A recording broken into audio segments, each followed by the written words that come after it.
Hello বন্ধুরা, welcome back to my channel. কেমন আছো তোমরা? আশা করছি ভালো আছো। তোমাদের ভালোবাসায় আমরাও ভালো আছি। আমি স্নেহলতা, স্নেহা লাইফস্টাইলে আরেকটা ভিডিওতে তোমাদের স্বাগত জানাই। তো সম্পূর্ণ ভিডিওটা দেখতে থেকেও আশা করছি তোমাদের অনেক ভালো লাগবে। আর সারাদিন আমি কি করছি না করছি সবটাই তোমাদের সঙ্গে শেয়ার করব। আমার হচ্ছে ডেইলি ব্লগ। তো এই ভিডিওতে তোমরা সব কিছুই দেখতে পাবে। আর কোথায় গেলাম আজকে মেয়েকে নিয়ে সেটাও তোমাদের সঙ্গে শেয়ার করব। আর এদিকে আজকে প্রচণ্ড গরম, এই গরমেও কিন্তু আমাকে বাইরে বেরোতে হবে। রবিবার, তার জন্য কিন্তু মায়েদের কোনো ছুটি হয় না। রবিবার সোমবার সব দিনই সমান মায়েদের জন্য। তো ভিডিওটা দেখতে থাকো, আশা করছি তোমাদের অনেকটাই ভালো লাগবে। ভালো লেগে থাকলে অবশ্যই চ্যানেলটা সাবস্ক্রাইব করে পাশে থেকো। তো দেখো, এখান থেকে শুরু করছি ভিডিওটা। তখন বাজে 6:30 মতন। 6:30 ঘুম থেকে উঠে, যেহেতু এটা শ্রাবণ মাস, মহাশিবরাত্রি, ঠাকুরটাকে আমি ভালোভাবে পূজা দিয়ে নিয়েছি। দুধ চন্দ্রমিট্টু দিয়ে শিব ঠাকুরকে আমি স্নান করিয়ে নিয়েছি। তারপরে এদিকে আমি রান্নাঘরে চলে এসে কিন্তু আজকে রুটি ভাজছিলাম। আমি কিন্তু রোজ দিন সেরকম রুটি ভাজি না, হঠাৎ রুটি ভাজি। তো আজকে রুটি, আর এদিকে দেখো দুধ চা করে নিচ্ছিলাম। নিয়ে এসে বিছানাটা গুছিয়ে দেখো ঘরটার কি অবস্থা। সব খাওয়া দাওয়া করে চলে গেছে, দোকানে গেছে বাবা। এদিকে আমি আগে চুলটাকে আঁচড়ে নিলাম, কারণ মেয়েরও এদিকে টাইম হয়ে যাচ্ছে। আজকে মেয়েকে নিয়ে যাব আর্টে ভর্তি করতে। মেয়ে কিন্তু প্রথম আর্টে ভর্তি হবে, আর প্রথম আজকে ক্লাস, তার জন্য ভাবছি একটু আগে ভাগেই যাব। তো দেখো, এদিকে কিন্তু মেয়ে রেডি হওয়ার জন্য দাঁড়িয়ে আছে। আমি আগে চুলটা আঁচড়ে নিয়ে সিঁদুরটা পরে নিয়ে, মানে সকাল থেকে এত ব্যস্ততা যে নিজে একটু চুলটাও আঁচড়াতে পারিনি আর সিঁদুরও দিতে পারিনি। ঠাকুরটাই আগে পুজো কমপ্লিট করে নিয়ে খাওয়া দাওয়া সেরে নিয়েছি। তো এদিকে দেখো, চুলটাকে ভালোভাবে আঁচড়ে নিয়ে আমি সিঁদুর নিয়ে টিপ দিয়ে দিব, দিয়ে কিন্তু এইসব পরিষ্কার করতে বসে যাব। দেখো ঘরটার কি অবস্থা। তারপরে যেহেতু একটু টাইম হাতে আছে, কারণ ওর বাবা বললো 10:30 থেকে শুরু হবে আর্ট ক্লাস, তার জন্য ভাবলাম না, হাতে তো একটু টাইম আছে, এই টাইমে আমি ঘরগুলো গুছিয়ে রেখে যাই, না হলে এসে কখন করব না করব, তাই না? তো কিন্তু আমি এদিকে ঘরগুলোকে ভালোভাবে গুছিয়ে নিচ্ছিলাম। আর হচ্ছে সব কিছু ক্লিপ টিলিপ দেখো ছেলে ছড়িয়ে ছিটিয়ে রেখেছে সকালবেলা, এই সব ওর হাতে দিয়ে আমি কিন্তু ঠাকুর পুজো করছিলাম, কারণ এমনিতে কিন্তু ছেলে একদমই বসে থাকে না।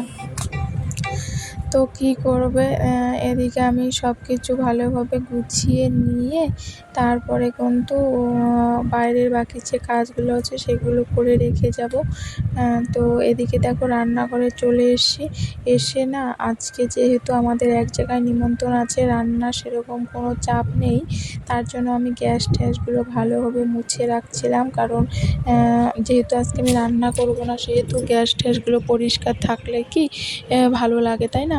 তো গ্যাস ট্যাসগুলো ভালো করে আমি স্কচ ব্রাইট দিয়ে ভালো করে মুছে নিচ্ছিলাম। মুছে নিয়ে হাঁড়ি কড়াই টড়াই সকালে চায়ের বাসন টাসন যা আছে সব কিন্তু মেজে রেখেই যাব। আর ওদিকে মেয়েকে বলছিলাম তুই হচ্ছে লিখতে থাক, কারণ মেয়ের না এদিকে পরীক্ষাও চলে আসছে।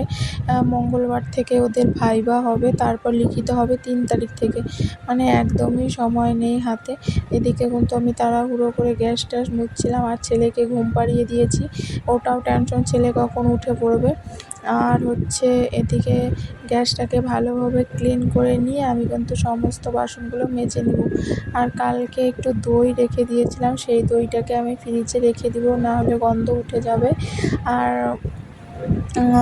কড়াইটা দেখো, কালকে রাত্রে নয়, দুপুরের যে সবজি রান্না করেছিলাম সেই কড়াইটাকে ভালোভাবে মেজে রেখে দেবো, কারণ যে হারে গরম পড়েছে, কড়াই যদি আমি এভাবে রাখি প্রচণ্ড গন্ধ হয়ে যাবে।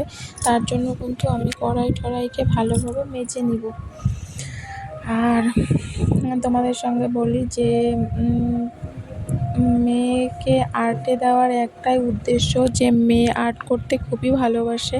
তার জন্য ভাবলাম কি, যেহেতু ও সময় দেয় বেশি মোবাইলে, তো মোবাইল না দেখে যদি আর্টই করে তাহলে কি খারাপ আছে, তাই না? আর্ট তো একটা ব্যায়াম, আর্ট তো আর পড়ার চাপ নয় যে পড়তে হবে হ্যান ত্যান। তার জন্য কিন্তু ওকে আমরা অনেকটা ভেবে চিন্তা করে ওর বাবা বলছে না আর্টেই দিই, আর্টে দিলে সেরকম মোবাইল দেখতে পাবে না, সবসময় আর্ট নিয়েই থাকবে। তার জন্য কিন্তু আর্টে দেওয়া। জানি যে অনেকেই কমেন্ট করবে যে বা অনেকেই বলবে এত ছোটোতে দেওয়া ঠিক না। মাস্টারও কিন্তু আজকে আমাকে বলেছিল যে 1-এ যদি হয় স্টুডেন্ট তাহলে কিন্তু আর্ট শেখাতে ভালো হয়, যেহেতু ও উদয়ে পড়ে সেহেতু একটু চাপ হয়ে যায়। তো কোনো ব্যাপার না, মাস্টার বলছে হ্যাঁ তোমার মেয়ে তো ভালোই পারে, তো কোনো ব্যাপার নয়, ও শিখতে পাবে। তো ওকে কিন্তু আজকে আমরা ওখানে ভর্তি করে দিয়ে আজকে কিন্তু ক্লাস করছে, আর ওর সঙ্গে কিন্তু আমি প্রায় সকাল থেকে রাত্রি অবধি সকাল 10:30টার থেকে কিন্তু আর হচ্ছে 1:30টা পর্যন্ত ওর সঙ্গেই ছিলাম। যেহেতু আজকে নতুন সেহেতু ওর সঙ্গেই ছিলাম। একসঙ্গে ওকে বাড়িতে নিয়ে আসলাম। তো বাড়িতে এসে আর হচ্ছে ওখানে কিন্তু অনেক স্টুডেন্ট, মাস্টারটা খুব ভালো আর্ট শেখায়। ওখানে 15 জনের মতো স্টুডেন্ট। তো 15 জন স্টুডেন্টের মধ্যে ওকে খুব প্রচণ্ড কেয়ার করছিল, আমি দেখলাম। যে যেটা পারে না সেটা বলে দিচ্ছিল, এরকম আর কি। তো আমার ভালোই লাগলো।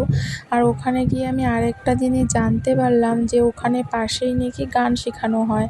মানে আমাদের যে গ্রাম আছে, গ্রামের মাথাভাঙ্গা টাউন, সেখান থেকে দাদামণি এসে গান শেখায়। গানও প্রতি রবিবারেই শেখানো হয়, আর মাসে 500 টাকা করে নেয়। আর্টে যেমন মাসে 250 টাকা, আর কিন্তু গানে 500 টাকা। তো ভাবছি মেয়েকে গানেও দিয়ে দিব, যেহেতু মেয়ে এখন টুকটাক আঁকা শিকার পারে, সেহেতু গানের কোনো সমস্যা হবে না। তো ভেবে রেখেছি আর কি, দেখি আলোচনা করতে হবে ওর বাবার সঙ্গে, কারণ আমি তো আর টাকা দিব না, ওর বাবা টাকা দেবে। ওর বাবা যদি ওকে চালাতে পারে তাহলেই দিব, তাই না? আগে আগে যদি আমি দিয়ে রাখি তাহলে তো হবে না। তো এদিকে কিন্তু আমি হচ্ছে তোমাদের সঙ্গে কথা বলতে বলতে প্রচণ্ড মানে প্রচুর হাঁড়ি কড়াই বাসন টাসন সব কিছু মেজে বেসিন টেসিন ভালোভাবে পরিষ্কার করে নিয়েছি। সব কিছু ভালোভাবে পরিষ্কার করে নিয়েই কিন্তু আমি হচ্ছে মেয়ের সঙ্গে হচ্ছে যাব। আর তখন ঘড়িতে প্রায় 9:30-র বেশি 9:40-50 মতো বেজে গেছিলো। তো এদিকে তারপরে জামা কাপড়গুলো কাচার ছিল কিছু, ওগুলো জামা কাপড় কেচে দিয়ে মেলে দিলাম, কারণ কখন আসবো ততক্ষণে যদি জামা কাপড় ধুয়ে দেই শুকাবেই না। আর যেহেতু ছোটো বাচ্চা কাচ্চা ছেলে না, মানে কাঁথা টাথা এইসব আছে, এই জন্য কিন্তু আমি এইখানে জামা কাপড় ধুয়ে মেলে রেখেই গেছি। তো এদিকে দেখো তোমাদেরকে রান্নাঘরটা দেখাই, একদম পুরো চকচকা করে নিয়েছি, একদম বেসিন টেসিন সব কিছু। আর তারপরে ঘরে এসে দেখো ঘরটাকেও একদম ক্লিন করে নিয়েছি। তারপরে কিন্তু এদিকে আমি মেয়ের সঙ্গে চলে গেছিলাম ওই যে বললাম আর্ট শেখাতে, সেখানে। তো দেখো এই যে মেয়ের আর্টের ক্লাস, এখানে দেখো দাদামণিটা খুবই ভালো। তো আর ভিডিওটা বড় করছি না, এখানেই শেষ করছি। ভালো থেকো, টাটা।